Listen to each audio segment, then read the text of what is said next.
It is racist to want to increase your birth rate. You should increase welcome immigrants from India and China so they can transform your country from Jamaica to multicultural. No, then Magic Man, we can do both. Come on.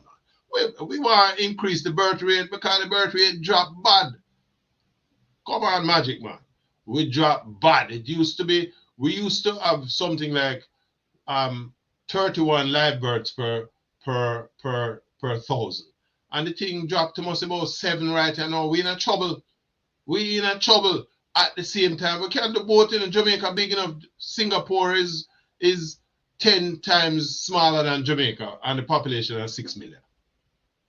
Jamaica can easily be an 8 million population, so we can bring in some Chinese and some Indians and some people from all over the world. Me agree with you with that, but we need to plant some seed as well, right?